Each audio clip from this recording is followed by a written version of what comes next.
आइए जानते हैं कोई व्यक्ति बीमारियों में किन वास्तु दोष के कारण पड़ जाता है और किन वास्तु दोष के कारण उसकी उन्नति रुक जाती है। तो अग्नि कोण में अगर पानी का कोई भी स्रोत है, यहाँ पर मुख्य द्वार है, यहाँ पर टॉयलेट है, पानी की कोई भी जमीन के अंदर या जमीन के ऊपर या छत के ऊपर कोई पानी की टंकी है, तो ये बहुत बड़ा वास्तु दोष है यहाँ का। यहाँ नल की बात नहीं हो रही है, यहाँ बहते हुए पानी की बात नहीं हो रही है, यहाँ पर स्टोरेज पानी की बात हो रही है। जमीन के अंदर बहुत सारे लोग पानी का स्टोर बना देते हैं या सेप्टिक टैंक बना देते हैं, उसकी बात हो रही है। यहाँ अगर ये कोई भी निर्माण आपके यहाँ पे है तो आपके घर के कोई भी मेंबर हो, चाहे वो लेडीज हो या पुरुष हो, खास तौर से ये एरिया महिलाओं को फर्क देता है। यानी किसी महिला को हाई बीपी और बहुत ज़्यादा शुगर की प्रॉब्लम क्रिएट करेगा।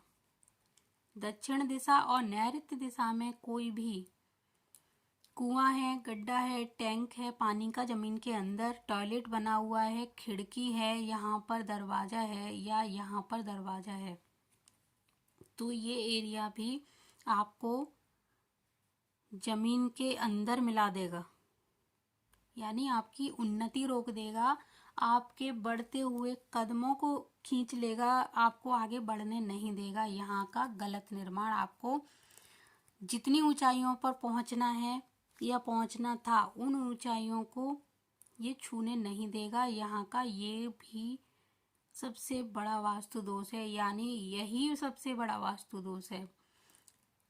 अगला वास्तु दोष है, अगर आपकी ईशान कोण में सीढ़ियाँ बनी हुई हैं, यहाँ पर टॉयलेट है, यहाँ पर आपका कोई भी कमरे के ऊपर कमरा बना हुआ है, कोई दीवार बनी हुई है, ऊंची बाउंड्री हो रही है, यहाँ पे इस एरिया को आपने बाहरी कर दिया है, रसोई घर बना हुआ है, तो ये आपको कर्जे में भी लेके जाएगा, ये आपको बीमारियों में भी लेके जा सकता है, ये आपको आगे बढ़ने से भी रोकेगा और आपके घर में बहुत ज़्यादा लड़ाई झगड़े का, पिता पुत्र की लड़ाई का भी कारण बनेगा। घर में हर समय कलेश का कारण बनेगा। उत्तर दिशा में भी आपने सीढ़ी, टॉयलेट, ये सारी चीज़ें जो आपने ईशान में बनाई हैं वो उत्तर में भी वही चीज़ है, इसको ऊंचा किया है तो वही चीज़ें इस पूरे एरिया से आएंगी। उत्तर दिशा से हमें उन्नति मिलती है, तरक्की मिलती है। अगर आपने इस उन्नति के रास्ते पर कोई दीवार खड़ी की है तो आप मान के चलिए कि आपकी उन्नति इस दीवार ने रोकी हुई है। इस दीवार को तोड़ते ही, इस एरिया को खाली और नीचा करते ही आपकी उन्नति के रास्ते खुल जाएंगे, क्योंकि यहाँ दीवार बनाते ही हमारी उन्नति रुक जाती है। पूर्व से लेके पूरा उत्तर तक के एरिया में अगर कोई कमरा, डबल छत बनी हुई है तो आपकी ये उन्नति रोक देगा। अगर वायव्य कोण में तो आपकी ये उन्नति रोक देगा। अगर वायव्य कोण में आपने यहाँ पर मुख्य द्वार बनाया है, यहाँ पर आपने टॉयलेट बनाया है, यहाँ पर आपने कोई पानी का टैंक बनाया है, यहाँ पर सेप्टिक टैंक बनाया है, इस कोने की बात हो रही है, तो आपको ये कोर्ट केस में ढकेलेगा, चाहे वो छोटा ही कोर्ट केस क्यों ना हो, वो लगेगा ही लगेगा। ब्रह्म स्थान में भी आपने नीचा किया है, यहाँ पर पानी का कोई जमीन के अंदर टैंक बनाया है, कुआं है, यहाँ पे टॉयलेट बना है, सीढ़ियाँ बनी है, ये आपके घर के किसी मेंबर को एक ऑपरेशन करवाएगा मेजर, उसके अलावा पूरे घर की तरक्की रोक देगा। ये हमारे घर से